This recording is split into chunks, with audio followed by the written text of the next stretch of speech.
É tua graça que liberta, é tua graça que me cura, é tua graça que sustenta a minha vida. Por teu sangue tenho acesso à tua graça preciosa. Te louvo, te amo, Jesus. Tua graça é melhor do que a vida. Tua graça é o que me basta. Favor imerecido do céu para mim. Vocês já perceberam que nós falamos muito sobre graça? Parte do nosso vocabulário. Graça.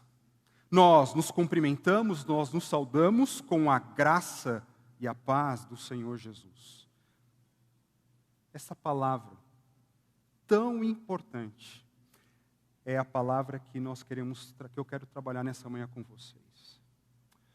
Porque uma má compreensão da graça, ela desemboca numa vida cristã ruim, derrotada, miserável. Vocês entenderam? Uma má compreensão da graça desemboca numa vida medíocre diante de Deus. Mas quando nós meditamos a respeito da graça, do modo como nós devemos entendê-la, nós podemos viver para a glória de Deus. Amém? Nós podemos viver para a glória de Deus. Amém. A palavra graça aparece no Novo Testamento 156 vezes. Elas fazem parte das saudações iniciais ou finais das cartas do Novo Testamento. Faz parte do nosso vocabulário crentez. Graça, nós falamos muito. Mas qual é a implicação da graça na sua vida? Vamos entender alguma coisa. Primeiro, o que graça não é. Graça não é uma pessoa. Graça não é Deus. A graça, ela não deve ser divinizada.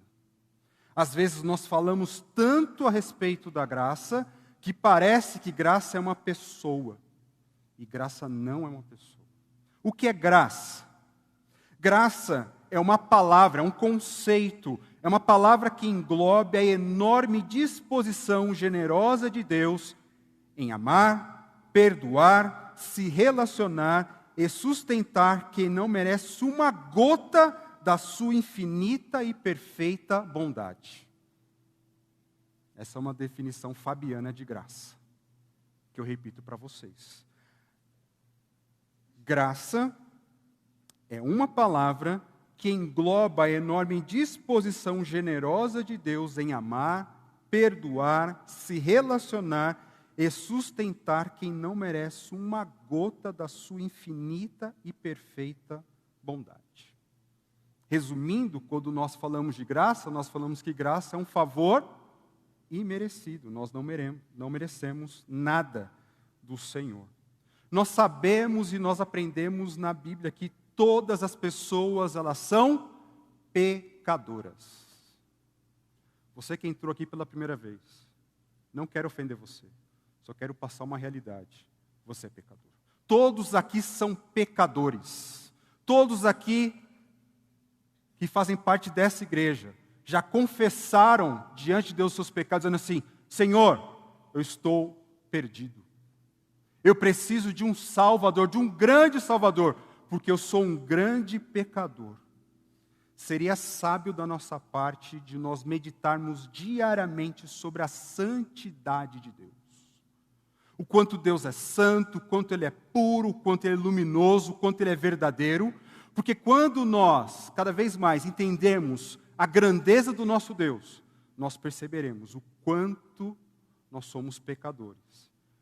E o que moveu Ele para nos salvar. Nós não merecemos. Nós não merecemos. Tamanha graça, tamanho amor. Nós aprendemos, João 3,16, que Deus amou o mundo de tal maneira que Ele deu o seu Filho para que todo aquele que nele crê não pereça, mas tenha a vida eterna.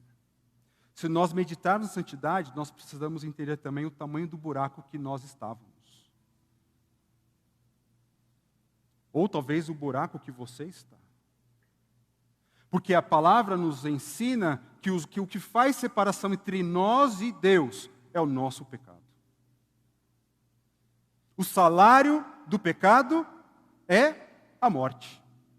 O que recebemos, por sermos pecadores, é a morte. Mas, uma conjunção aqui, adversativa. Mas, o dom gratuito de Deus é a vida eterna.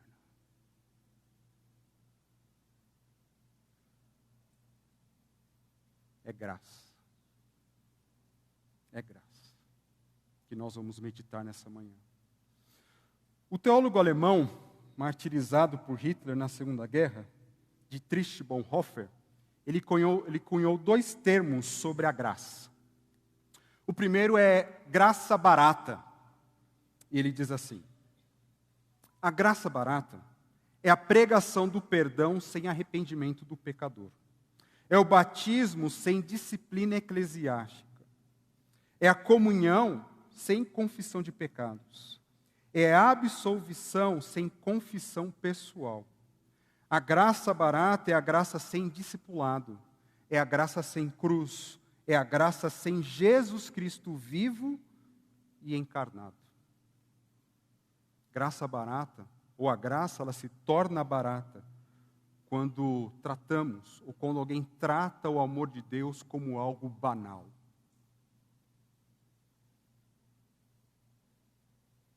Venha, Deus é amor. Venha por um abraço quentinho de Jesus. Deus é amor? É. Mas Ele veio chamar pecadores. Ele veio chamar pecadores arrependidos à sua presença. Não é que você é o ser mais bonito, mais belo, mais encantador do universo, e Deus falou assim: ai, coitadinho dele, coitadinho dela, eu vou mandar meu Jesusinho para fazer algo. Não. Ele fez isso porque você não merece, mas o coração dele tem muito amor, e ele precisou fazer algo justo para poder nos salvar. O outro termo que este teólogo cunhou primeiro é graça barata, depois a graça preciosa. E ele coloca assim como graça preciosa. A graça preciosa é o tesouro oculto no campo, pelo qual o ser humano vende feliz tudo que possui. É o domínio do reino de Cristo, pelo qual o ser humano arranca o olho que o faz tropeçar. É o chamado de Jesus Cristo, pela qual o discípulo deixa suas redes para trás e o segue. A graça é preciosa porque foi preciosa para Deus, porque Ele custou a vida de seu Filho. Portanto, não pode ser barato para nós o que custou caro para Deus. Preciosa, porque Deus não considerou que o seu Filho custasse caro demais para pagar por nossa vida, e assim o deu por nós. Graça preciosa. Graça preciosa é honrar diariamente o grande amor de Deus que foi revelado em Jesus Cristo. Twin, teen, jovem, adulto, homem, mulher, brasileiro, chileno, italiano, cubano, você já se rendeu à graça de Cristo? Você já teve uma experiência de entender o quanto você é pecador e assim clamar pelo único e suficiente Salvador, Jesus? Se sim, aleluia. Se não, hoje é dada a oportunidade de você se render ao Senhor. Nesta manhã, abra o seu coração, abra os seus ouvidos para aquilo que Deus fala para você nesta manhã. Convido todos a abrirem suas Bíblias na carta do apóstolo Paulo a Tito. Abram no capítulo 2, onde nós meditaremos sobre a graça de Deus. Mas antes de lermos o capítulo 2, eu quero ler rapidamente aqui com vocês a frase de um professor, meu professor falecido, Carlos Oswaldo Pinto. ele diz a respeito dessa carta? A mensagem da carta do apóstolo Paulo a Tito, ele define assim, que a mensagem é estabelecer a maturidade da igreja, onde a doutrina sadia é confirmada pela vida da liderança espiritualmente qualificada e da prática de boas obras de cada crente por meio da graciosa capacitação de Deus. Essa é a mensagem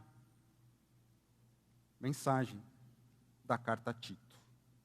Estabelecer a maturidade da igreja, onde a doutrina sadia é confirmada pela vida da liderança espiritualmente qualificada e da prática de boas obras de cada crente por meio da graciosa capacitação de Deus. Certo? Então vamos lá. Tito, capítulo 2.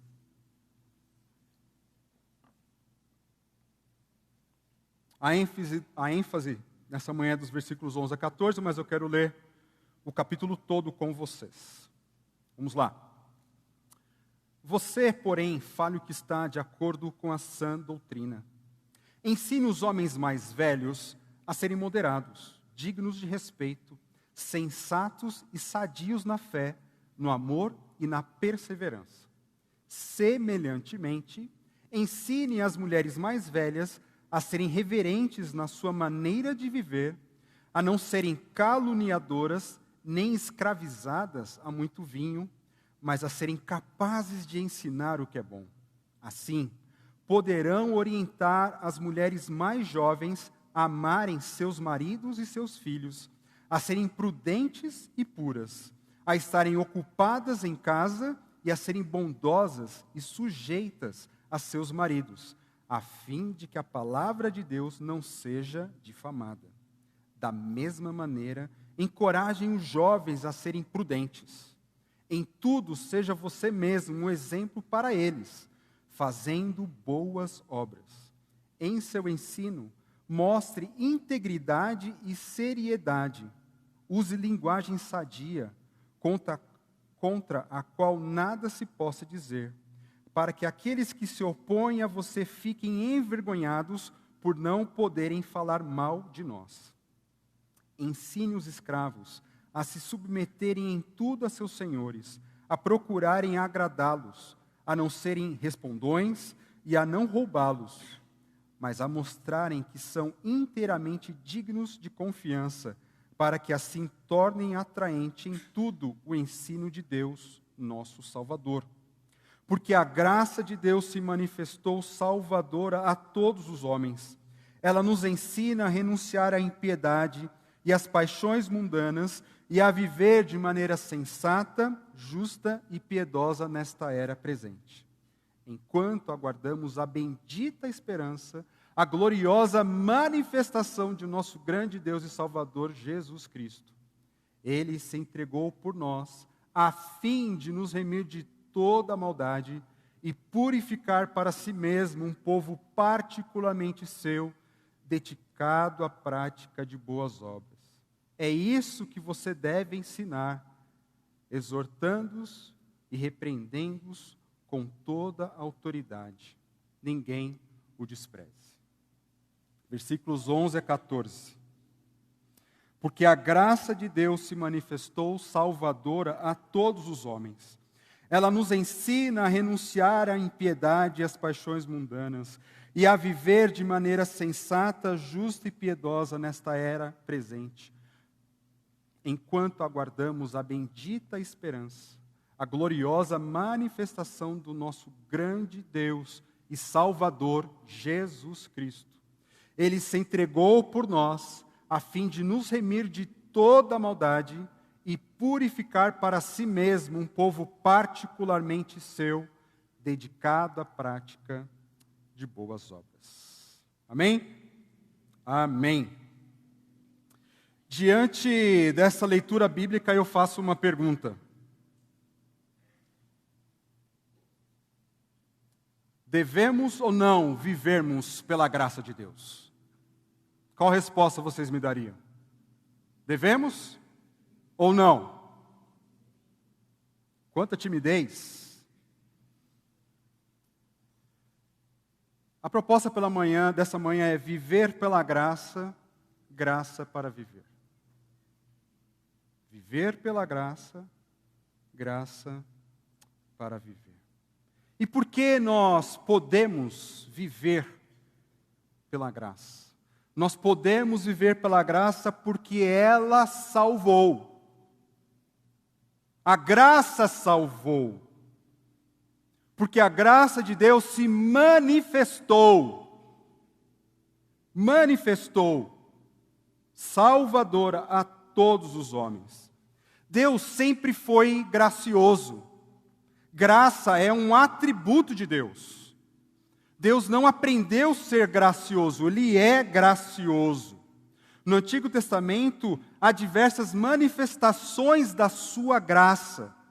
Porém, a graça no Antigo Testamento era uma sombra. Era uma realidade, mas era uma sombra. Era algo que, à medida que os anos, os séculos iam se passando, ela ia ganhando cada vez mais forma, mais corpo, até que ela se manifesta. No exato momento da história, Cristo se manifesta. Cristo é a manifestação da graça de Deus. Aquilo que era uma sombra, agora tem um rosto e tem um nome. É Jesus Cristo, Jesus de Nazaré. Ele é a graça que se manifestou. Ele encarnou, ele se tornou gente. Ele deixou o trono da sua glória. Se fez gente e habitou entre nós, como ser humano, para cumprir a missão que o Pai confiou a ele. Manifestou. É algo que foi realizado. Quando o apóstolo Paulo fala a Tito, ele diz: a graça se manifestou. Ela já aconteceu. É uma manifestação passada. Porque Cristo encarnou. Essa manifestação, ela é salvadora. Porque Jesus cumpriu perfeitamente a missão que o Pai comissionou a ele. No versículo 11, inicia com um porquê. Porquê? Uma conjunção conclusiva que vai validar aquilo que Paulo já falou a Tito aí no começo do capítulo 2. Porque ele começa a dar imperativos, ele começa a dar ordens, mas nós sabemos, nós que conhecemos um pouco o Novo Testamento, as cartas de Paulo, ele tem um método de trabalhar, de comunicar, ele faz uma construção, ele começa a indicar, dar os indicativos da graça de Deus, do amor de Deus, das misericórdias de Deus, e depois ele manda os imperativos. Olha, porque Deus fez isso, agora faça isso, mas aqui é o contrário. Primeiro ele começa dando os imperativos. Olha, Tito, fale isso para os homens mais velhos, para as mulheres mais velhas, para os jovens, para os escravos. E aí depois vem o indicativo. Porque a graça se manifestou salvadora a todos os homens. E quando fala todos os homens, está tratando o quê? Classes de pessoas. Salvadora a homens, a mulheres, a chilenos, a cubanos, a italianos, brasileiros, a pernambucanos. Se manifestou salvadora, porque aquilo que era ensinado na época era que somente os judeus, eles receberam a graça de Deus, a misericórdia de Deus. Mas não. Ela se manifestou salvadora a todas as classes de pessoas. Todo mundo que receber a mensagem do Evangelho e depositar fé, confiança na verdade do Evangelho, é salvo, porque essa graça se manifestou. E a graça está disponível para todo aquele que venha crer. Graça é o dom gratuito de Deus. É de graça. Não lhe custa nada, a não ser a fé. A salvação não vai chegar porque você frequenta os bancos, as cadeiras, melhor dizendo, desta igreja desde que você nasceu. A graça não vai chegar a você porque a sua família é a família fundadora desta igreja. A graça não vai chegar a você porque o seu pai é pastor nesta igreja. A graça vai chegar a você ouvindo a mensagem e você depositando uma confiança inabalável na obra da pessoa do Senhor Jesus. É necessário ter fé. Você, torcedor do glorioso Bragantino, você pode ganhar os ingressos de todos os jogos do Bragantino, do Campeonato Brasileiro, da Copa Sul-Americana, da Copa do Brasil não, que foi desclassificado, aqui para você. Está de graça, está lá. Seu nome está lá.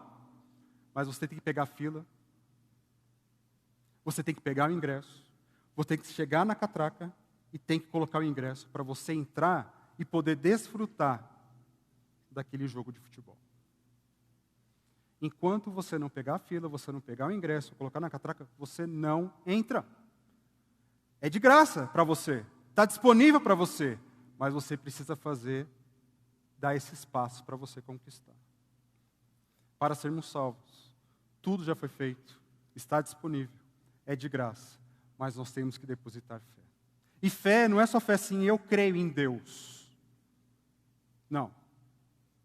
Você tem que entender que essa graça é manifestada a pecadores.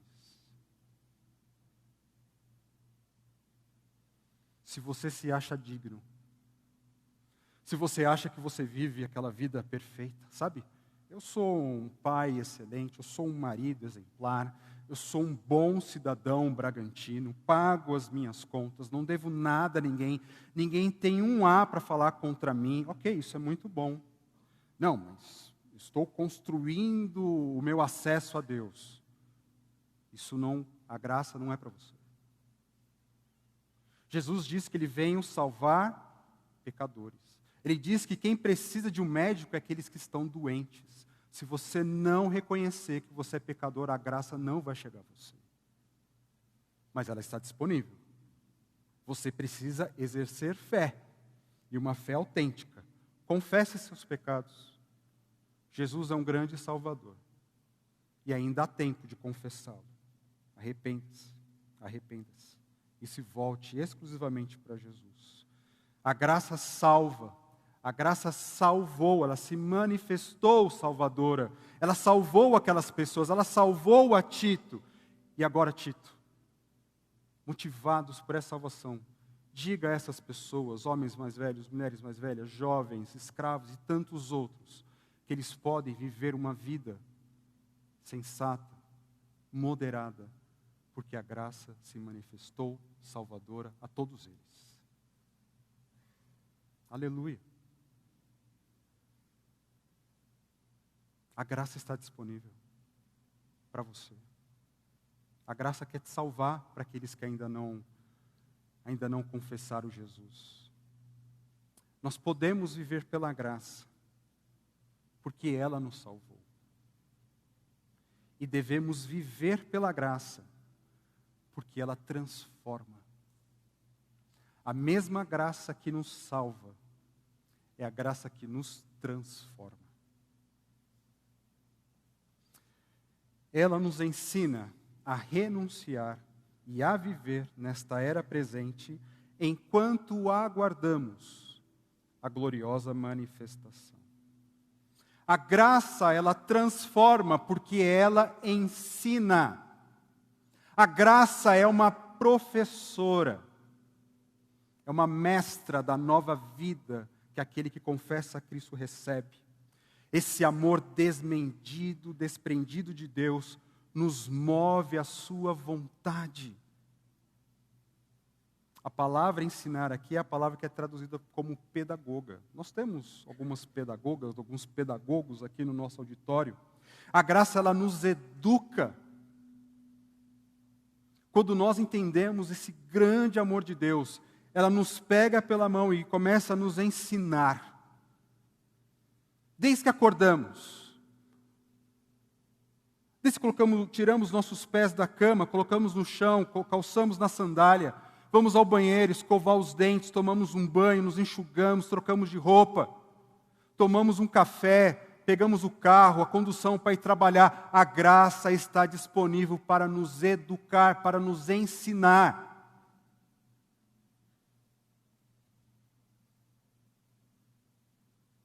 E aqui diz que ela nos ensina duas coisas. Primeiro, a renunciar. Renunciar o que? A impiedade e as paixões mundanas.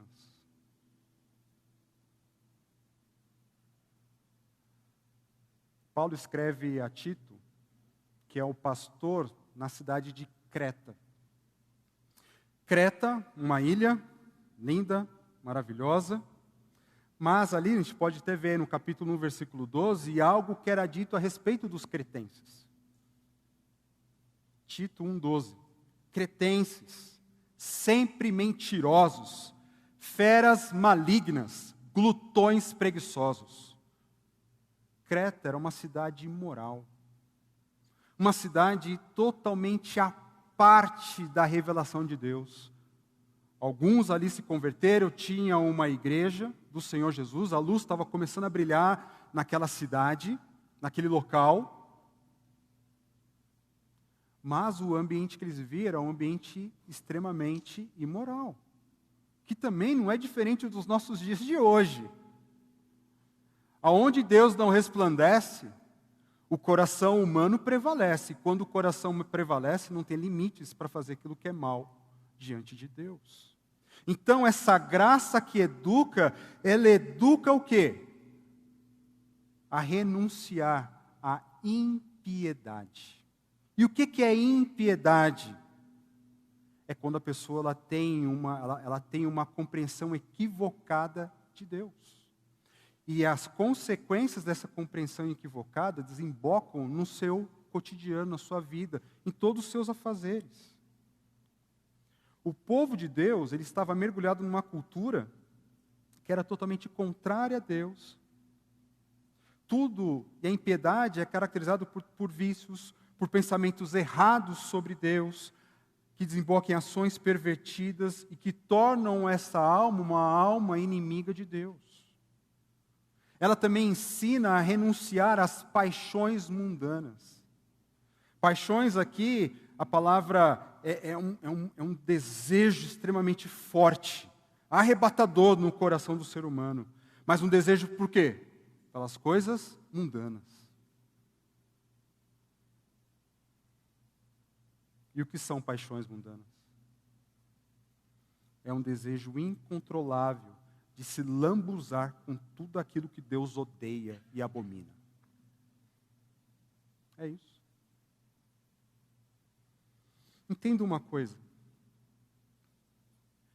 Quando Deus criou o homem, Ele criou o homem pleno, perfeito, um homem extremamente satisfeito, que não precisava procurar nada, porque ele tinha tudo à sua disposição daquilo que ele precisava. Quando ele foi convencido que ele precisava comer daquele fruto, teoricamente, ele foi livre, a vida dele foi uma desgraça. Porque Deus nos criou para sermos dependentes dEle. Deus nos criou para sermos dependentes dEle. E quando nós escolhemos ser independentes de Deus, nós vivemos uma vida cada vez mais desgraçada. A graça, ela nos ensina primeiro a renunciar, mas não só a renunciar. Não faça mais isso. Pare de fazer isso. Mas ela nos ensina a viver. A graça, ela nos ensina a viver. Nós confessamos a Cristo, a graça nos salva, e agora ela nos educa o quê? Olha, você precisa renunciar a essas coisas, mas você agora precisa fazer essas coisas, você precisa viver dessa maneira. Isso é maravilhoso, isso é graça. Isso é um presente maravilhoso de Deus a todo aquele que crê e confessa Jesus Cristo. Porque como que nós devemos viver? Nós devemos viver de uma maneira sensata. Porque quando a graça ela começa a nos educar, ela começa a mudar os nossos relacionamentos. Primeiro, nos dando sensatez, que é o modo como eu lido comigo mesmo. Na sensatez, há sabedoria. E quando eu sou sensato, eu cuido de mim, eu me protejo. Agora, a pessoa, por exemplo, que vive revelando a sua insensatez, ela se prejudica. O Senhor, a graça de Deus, ela nos ensina a sermos moderados. A palavra que usa no capítulo 2, de 1 a 10. Toda vez serem moderados, serem moderados, serem moderados, moderados. A graça de Deus se manifestou salvadora. A graça de Deus nos educa, ela nos ensina, ela nos treina, ela nos capacita ao quê? A sermos o quê? Moderados, sensatos. A relação comigo mesmo. Mas não só a relação comigo mesmo. Ela me educa, ela me treina, me capacita a me relacionar com os outros de uma maneira justa. Quando nós agimos de uma maneira justa, nós cuidamos uns dos outros. Nós fazemos o bem uns para os outros. É uma maneira justa, correta, boa, perfeita. De todas as pessoas que estão à nossa volta, a graça nos educa a isso. E a graça também nos educa ao quê? A nos relacionarmos com Deus. A viver de uma maneira piedosa. É claro que no português a palavra piedade, ser piedoso, ela pode ter um outro entendimento, né? Daquela pessoa que é caridosa, aquela pessoa que é bondosa. Mas aqui está falando da pessoa que é piedosa, a pessoa que é inclinada a se relacionar com Deus. A pessoa que tem a sua disposição de querer conhecer a Deus e conhecê-lo cada vez mais. Isso é piedade. No inglês, a palavra para piedade é godly, como Deus. É isso que o Senhor está fazendo conosco. Ele está nos tornando como Deus quer. Quando entregamos a nossa vida a Cristo, é como barros,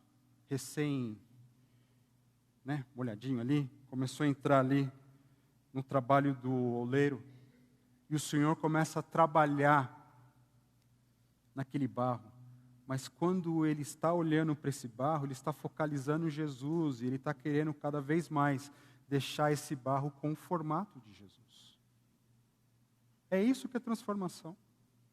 O Senhor não nos salva para a gente poder viver como nós queremos. Não é está lá uma pessoa na feira vendendo um pássaro na gaiola. Aí você fica com dó. Quanto que é esse pássaro? É R$100. Aí você dá R$100 e liberta o pássaro. Vive como quer. Pode voar. Ok, legal. Mas não é assim conosco. Não é assim conosco. O Senhor nos ensina a vivermos bem conosco mesmo, uns com os outros e principalmente com Ele. Viver pela graça. E graça para viver é o que Ele nos dá. E quando é que nós temos que viver assim? Hoje. O texto diz, nesta era presente. É agora. Não é amanhã. Não é na segunda. Deixa eu fazer algumas coisas erradas aqui. Está chegando segunda. Segunda é dia do arrependimento, né? Não. É agora. A graça, ela me educa, ela me ensina, ela me treina, ela capacita a viver de maneira sensata, justa e piedosa hoje. Nessa era presente hoje. Agora. É isso que o Senhor quer fazer. Ele quer mudar você hoje. Não aceite nada menos que isso, do que Deus tem à disposição de você. Deus quer mudar você. Ele quer mudar você totalmente. Totalmente. E eu estou pregando esse texto porque esse texto foi um texto que Deus usou muito no meu coração para mudar minha vida em alguns aspectos. Lógico que Deus quer mudar, e eu sei que eu preciso mudar em muitas coisas, mas tem algumas coisas que elas não mudavam até eu entender esse texto. O Senhor quer mudar coisa na sua vida. O Senhor quer mudar o seu coração. E se você está satisfeito com o que você já é, medite na graça de Deus. Porque a graça de Deus, ela continua sendo uma professora para te moldar, para te ensinar, para te educar, para te treinar, capacitar cada vez mais, conforme Deus deseja na sua vida. E é hoje, é neste tempo, nós temos que viver com uma grande agora expectativa hoje. Eu vou viver de uma maneira, porque agora eu tenho uma outra manifestação, que agora é aguardada. Versículo 11 fala de uma manifestação passada, e agora diz que eu vivo dessa maneira correta diante de Deus, com a expectativa de uma manifestação futura. Mas agora não é a manifestação da graça, mas agora é a manifestação da glória de Deus. Eu vivo com a expectativa da volta de Jesus, da consumação dos séculos, da plena redenção da nossa vida. Quando nós somos salvos, nós entramos naqueles estágios, né? Eu vou colocar aqui de volta, tá? Então você está aqui, sem conhecer Jesus, distante da graça. Quem está aqui, está perdido. Está condenado. É inimigo de Deus. O Evangelho chega até a pessoa que está aqui. A pessoa crê de todo o coração que Jesus salva. E aí Jesus faz isso aqui.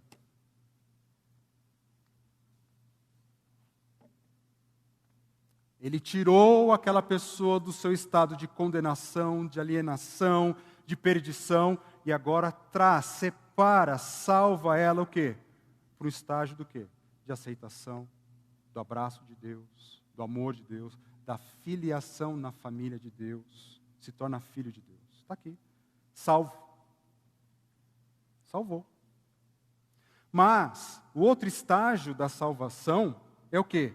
É a santificação. Cada vez mais, ela está sendo transformada, se parecendo com Jesus. Vamos pensar que a bateria, tão desprezada, tão lá atrás, as percussões aqui, é o estágio final, como Deus quer. Nós estamos nesse caminho agora. Deus nos deu de posição, estamos no caminho de nos aperfeiçoarmos. Até que tem um dia que será tudo consumado. E aquela pessoa que estava perdida, agora é plenamente transformada à imagem de Deus. Isso é graça. E glória a Deus por isso. Porque nós estamos nesse estágio da santificação. O Senhor diariamente está querendo nos capacitar a sermos cada vez mais semelhantes a Jesus. Não se contenta com pouco. Deus tem muito para nos dar. Muito. Ser como Cristo é ser pleno. Fazer a vontade de Deus é ser pleno. É ser uma pessoa rica. Não aceite a miséria. Aceite a abundância que há na pessoa de Jesus. Porque nessa gloriosa manifestação chega o que? A glorificação. Nós seremos plenamente transformados. Eu anseio essa volta. Se você é uma pessoa que respira como eu, você sabe o quanto este mundo ele é sedutor. Não é verdade? Tantas coisas que nós nos envolvemos, que nós vemos nos YouTubes, nas revistas e tantas outras coisas, elas tentam ganhar o nosso coração. Já percebeu como aquilo começa a bater no seu coração? Você começa a desejar coisas. Você começa a sonhar com coisas aqui da terra e cada vez mais o seu olhar que deveria estar contemplando o céu, da onde Jesus vai voltar, começa só a contemplar as coisas da terra e ansiar pelas coisas da terra e não mais ansiar pelas coisas do céu. Sabe qual uma dica que eu quero dar para vocês? Para que a gente possa mudar um pouco dessa perspectiva, é de nós nos aproximarmos daquelas pessoas que exalam Jesus. Vocês conhecem pessoas assim? Que exalam Jesus, que amam a Cristo e que desejam muito o Senhor? Eu vou falar o nome de uma pessoa aqui, não para exaltá-la, mas para poder louvar a Deus pela vida dela. Porque toda vez que eu me aproximo dela, ela me faz lembrar que o meu lugar não é aqui, é no céu. É a Dona Cida Dantas. Toda vez que eu chego perto da Dona Cida Dantas, ela fala assim: pastor, será que é hoje que o Senhor volta? E às vezes com o nosso coração tão distorcido da realidade, a gente fala assim: não volta não, eu não comprei a minha casa ainda, eu não troquei o meu carro, eu não casei, eu não tive filho, eu não fiz isso, eu não fiz aquilo, eu não fiz aquilo outro, eu não fiz aquilo, e cada vez mais nós olhamos para o chão dessa terra. Mas nós precisamos nos aproximar de pessoas assim, para nos lembrarmos que nós vivemos hoje aguardando a plena manifestação gloriosa de Jesus. Olhe para o céu. Olhe para o céu. Pense nas coisas celestiais. Pense nas coisas do alto, como o apóstolo fala lá aos Colossenses. Pense nas coisas do alto. Porque do alto vai vir a nossa redenção. Jesus vai voltar. Jesus, Ele veio, manifestou a sua graça, mas agora Ele vai manifestar a sua glória. A glória de Deus no Antigo Testamento, ela sempre foi aliada com uma coisa terrível. Terrível para quem? Porque ela é feia? Porque ela é má? Não, é porque ela é extremamente santa. Moisés, o amigo de Deus, chega para Deus e fala assim: eu te peço uma coisa, que eu veja a tua face, que eu veja a tua glória. E a resposta de Deus é a seguinte: você não pode ver a minha glória e permanecer vivo.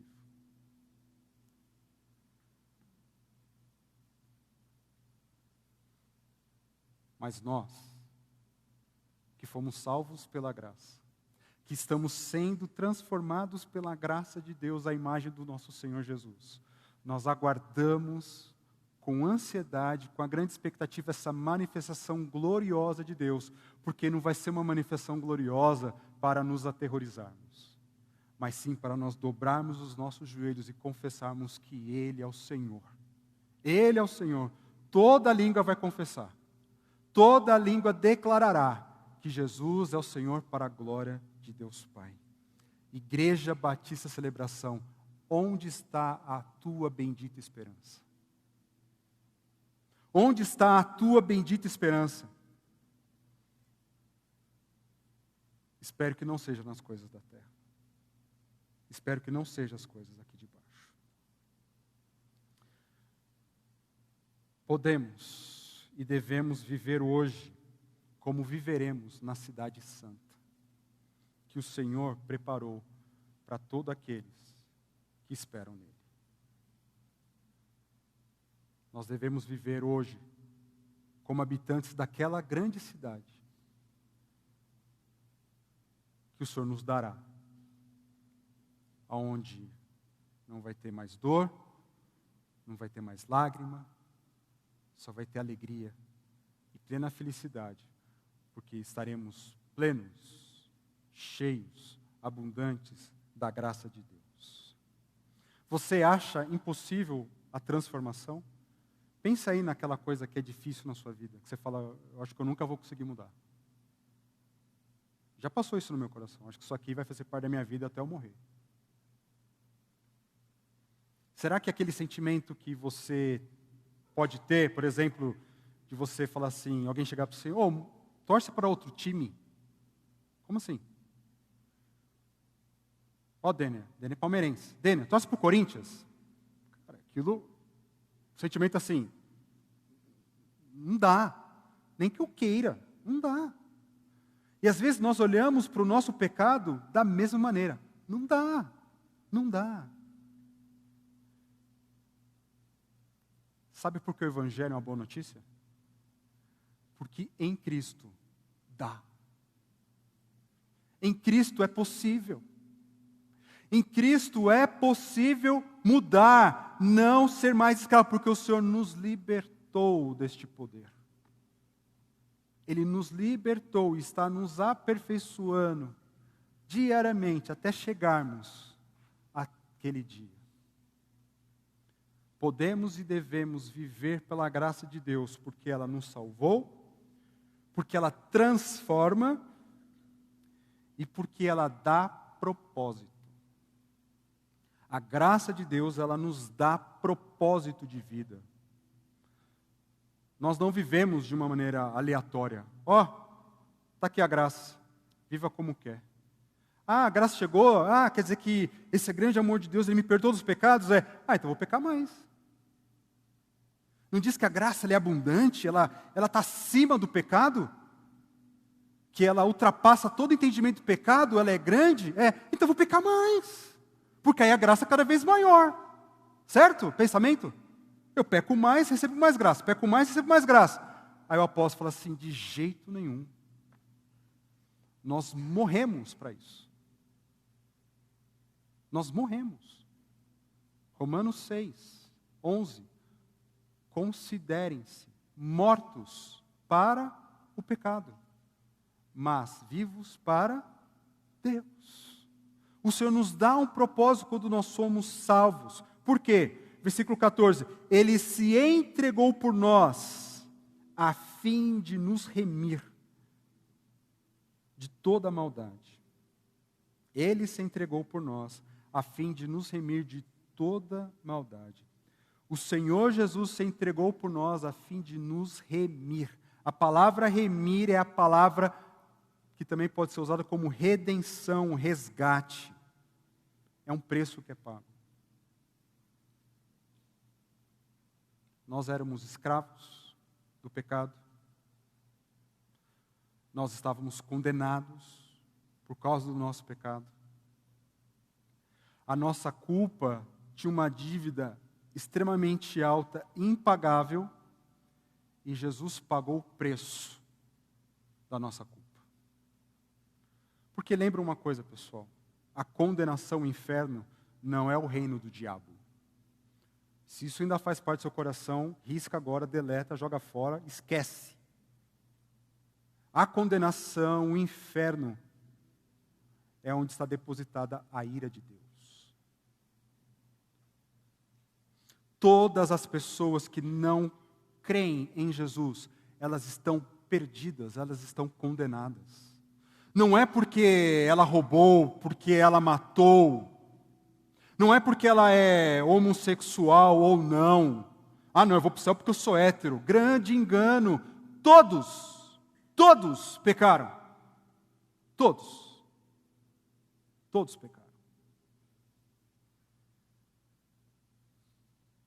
Jesus pagou o preço da nossa inimizade com Deus, daquilo que é justo. Porque se você clamar a Deus para que Deus faça justiça na sua vida, você está perdido. Porque Deus nos deu o quê? Não a justiça, Ele nos deu da sua graça. Ele nos deu da sua graça.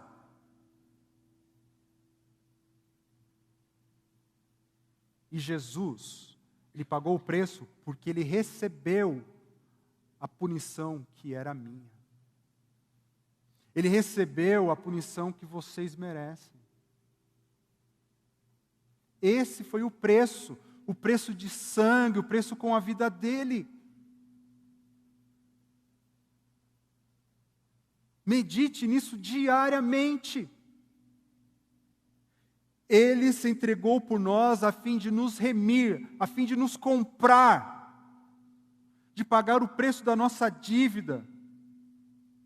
A nossa dívida era impagável, não tínhamos como pagar. Por quê? Porque a nossa dívida ela era eterna. Eterna. Queridos, meditem numa coisa. O nosso pecado ofende o tamanho da pessoa que foi ofendida.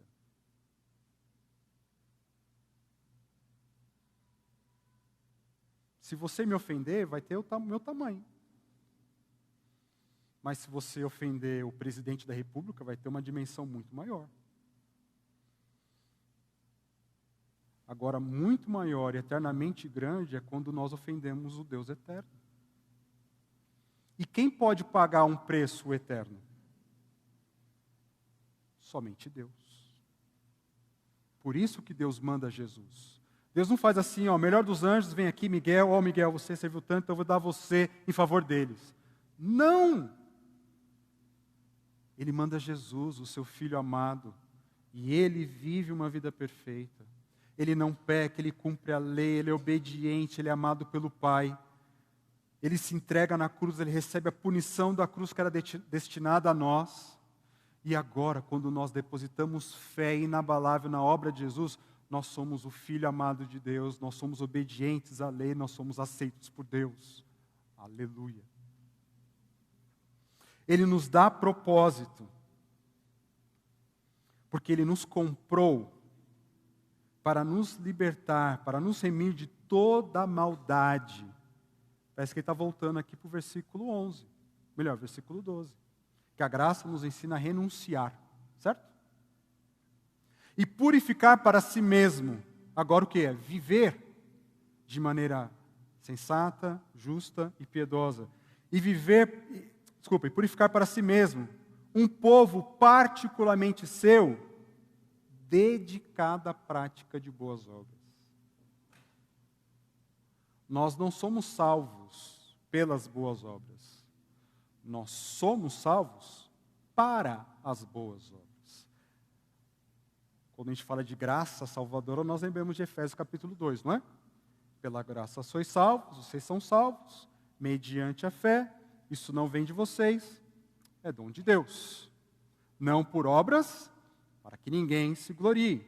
Depois chega o versículo 10, que ele fala que Deus preparou de antemão todos estes para que eles andem como? Em boas obras. Boas obras. Tem uma coisa muito interessante aqui. Salmo 130. Vai ser projetado aí, versículos 7 e 8.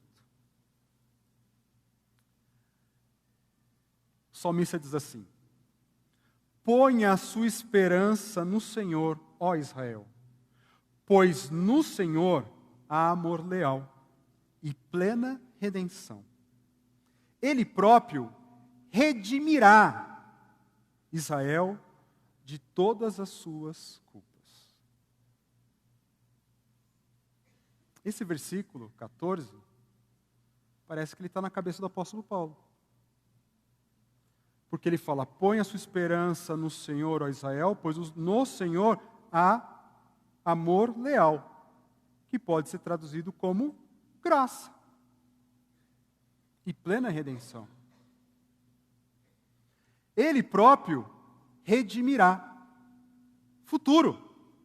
Porque os salmos foram escritos muito antes.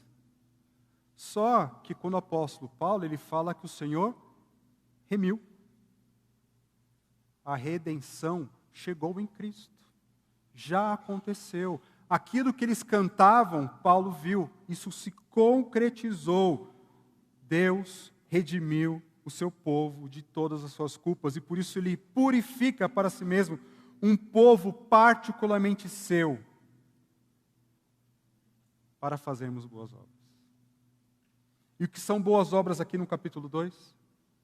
O homem mais velho ser moderado, a mulher mais velha ser moderada, ensinar as mulheres mais novas a amarem seus maridos, os jovens a serem moderados, a serem equilibrados, o próprio Tito confiando nessa graça de ele ser um exemplo de moderação para os jovens, para aquela igreja, dos servos não serem respondões, reclamões, mas que eles possam fazer tudo aquilo de um coração livre.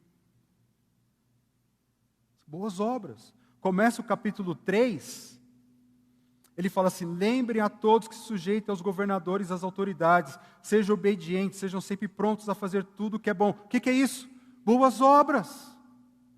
Aliás, a palavra boas obras aparece na carta a Tito 4 vezes. A primeira, 2:7, em tudo seja você mesmo um exemplo para eles fazendo boas obras. O 14, aqui, dedicado à prática de boas obras. Tito 3:8, fiel é esta palavra e quero que você afirme categoricamente essas coisas para os que creem em Deus, se empenham na prática de boas obras. Tito 3,14, quanto aos nossos, que aprendam a dedicar-se à prática de boas obras. Nós somos salvos para isso, para fazermos o que é correto, o que é justo, o que é bom. Não para alcançarmos algo, mas porque nós já fomos alcançados para isso. O Senhor nos alcançou. Uma pessoa que desde pequena é um crente verdadeiro, e hoje tem 99 anos, e sempre obedeceu a Deus. A obediência dela, desses longos anos, ela é igual a uma pessoa que agora se converteu a Cristo, se rendeu a Jesus e começa a obedecer. Porque não é obra, é graça. É graça de Deus. É graça de Deus. É possível vivermos nesta era presente na expectativa da gloriosa manifestação da glória de Deus, de Jesus, com a graça de Deus, porque viver pela graça é possível, porque o Senhor nos deu graça para viver. Porque a graça de Deus, ela nos salvou, ela nos transforma, ela dá propósito.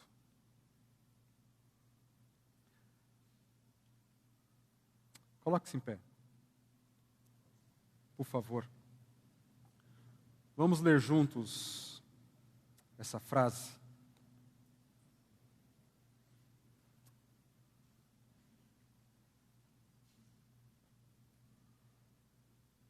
Eu vou ler primeiro e vocês leem depois. Viver pela graça é ter ciência que recebemos de Cristo graça para viver para a sua glória. Vamos lá? Viver pela graça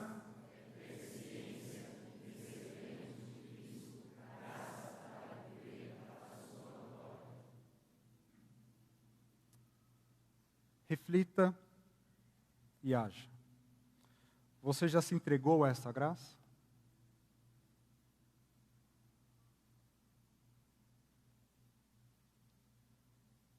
Você já se entregou a essa graça?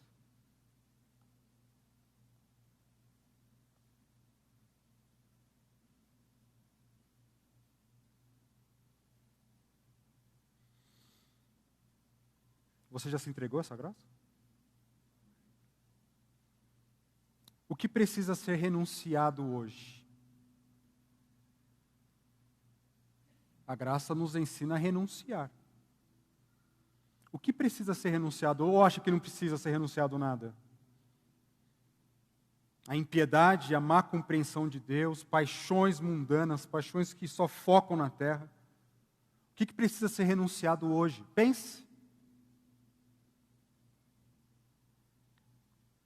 E por último, você vive pela graça em boas obras? Você vive pela graça em boas obras? Vamos orar.